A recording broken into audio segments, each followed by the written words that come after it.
Mizanur Rahman Azhari is the brand of Bangladesh. যুবক ভাইরা, আমি বিশ্বাস করি আজহারি এমন একজন মানুষ যিনি he has change the history of Bangladesh. উনি ইতিহাসের চিত্রটাই পরিবর্তন করে দিয়েছে, ঠিক কিনা বলে?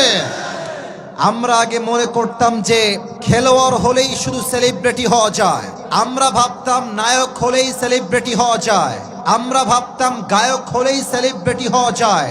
বাট আজহারি সাহেব প্রমাণ করেছেন নায়ক হয়ে শুধু নয়, গায়ক হয়ে নয়, খেলোয়াড় হয়ে নয়, একজন ইসলামিক লেকচারার হয়েও পুরো বিশ্বে সেলিব্রিটি হওয়া যায়। যুবক ভাইরা, ঠিক কিনা বলেন? আগে আমাদের মায়েদের স্বপ্ন আমরা দেখতাম, অনেক মায়েরা বলতো আমার ছেলে বড় হয়ে খেলোয়াড় হবে, আমার ছেলে বড় হয়ে গায়ক হবে, আমার ছেলে বড় হয়ে নায়ক হবে, আমার ছেলে বড় হয়ে ইঞ্জিনিয়ার হবে, আমার ছেলে বড় হয়ে ডাক্তার হবে। স্বপ্ন এখন আগের মতো নেই। It has change totally and completely. এখন লক্ষ কোটি মায়ের স্বপ্ন আমার ছেলে আজহারির মতো ইসলামিক স্কলার হবে। যুবক ভাইরা, লুৎফর রহমান সাহেব যিনি মারা গিয়েছেন, আল্লাহ ওনাকে জান্নাতের উচ্চ মাকাম নসিব করে দিক। উনি বলেছিলেন আজহারি একদিন ফিরে আসবে, বিজয়ের বেশে ফিরবে, বীর বাহাদুরের বেশে ফিরে আসবে, ঠিক কিনা বলে? আর আমি প্রত্যেকটা যুবকদেরকে এই কথা বলতে চাই, তোমরা মাথায় রাখবা, কোনো দল মত দেখে হুজুরকে ভালোবাসা যাবে না। আমাদের প্রথম পরিচয় কোনো দল মত দিয়ে নয়। আমাদের রব এক, কোরআন এক, নবী এক, ধর্ম এক, আমরাও সবাই এক, ঠিক কিনা বলে?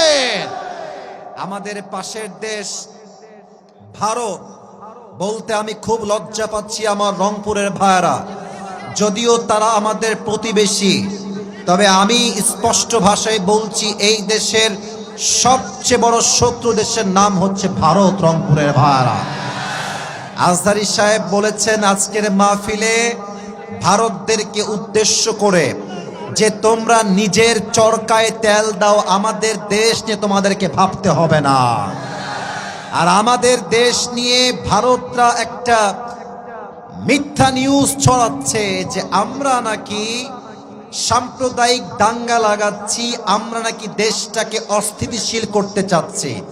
আর আমি স্পষ্ট ভাষায় বলছি, পুরো বিশ্বে যত মিডিয়া মিথ্যা নিউজ প্রচার করে তার মাঝে ভারত হচ্ছে টপ লেভেলের, এক নম্বরে আছে রংপুরের ভাইরা। ভারতের যেই সাংবাদিকগুলো নিউজ প্রেজেন্ট করে এদেরকে দেখে আমার নিউজ প্রেজেন্টার মনে হয় না, বেশিরভাগকে দেখে মনে হয় হকাররা নিউজ প্রেজেন্ট করছে। যুবক ভাইরা, আর একটা আছে দেখবা, বাংলাদেশ আর থাকবে না। এইটাকে আমার দেখলে মনে হয় যে এই বেটা গুলিস্তানে আন্ডারপ্যান্ট বিক্রি করলে বেশি মানাতো। যুবক ভাইরা, আজহারি সাহেব স্পষ্ট ভাষায় বলেছেন বন্ধুত্ব দেখাইলে বন্ধুত্ব পাবা, যদি যে বন্ধুত্ব দেখানোর যোগ্যতা রাখে না সে ভালোবাসা পাওয়ার যোগ্যতা রাখে না, ঠিক কিনা বলে? অতএব আমিও আজহারি সাহেবের সঙ্গে তাল মিলিয়ে একটা কথা বলতে চাই, আমরা কোনো দাঙ্গা চাই না, মারামারি চাই না, বিদ্বেষ চাই না, সাম্প্রদায়িক সম্প্রীতি নষ্ট করতে চাই না।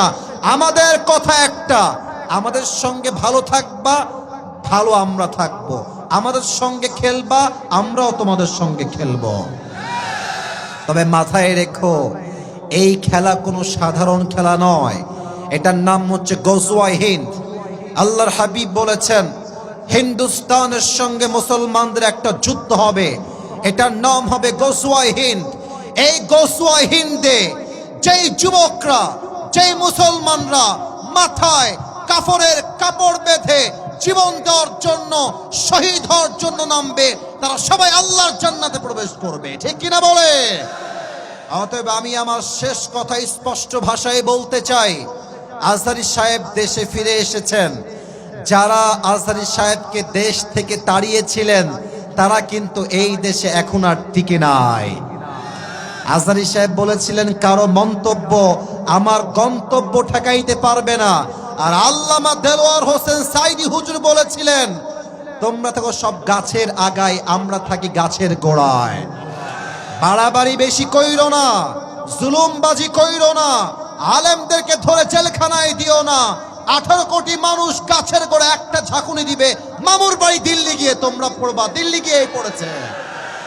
অতএব যারা এখন আবার নতুন করে প্ল্যান করছেন স্বৈরাচারকে বসাবার জন্য, এই রংপুরের জমিন থেকে আমি স্পষ্ট ভাষায় বলতে চাই, যদি আগামীতে আমার মাতৃভূমির প্রধানমন্ত্রীর চেয়ার কোন স্বৈরাচার দখল করতে চায়, কোন বেঈমান নাস্তিক আমার দেশে ক্ষমতা নিতে চায়, স্পষ্ট ভাষায় বলছি, আগামীতে জীবন দেওয়ার জন্য এই রংপুরের জমিন থেকে একটা শহীদ আবু সাঈদ নয়, হাজার হাজার শহীদ আবু সাঈদ মাথায় কাফনের কাপড় বেঁধে শহীদ হওয়ার জন্য রাস্তায় নামবে, বুকের তাজা রক্ত দিবে।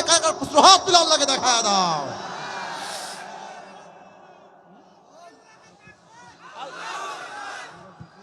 আল্লাহ তাআলা এই স্লোগানকে কবুল করুন, সকলে পড়ুন আমিন।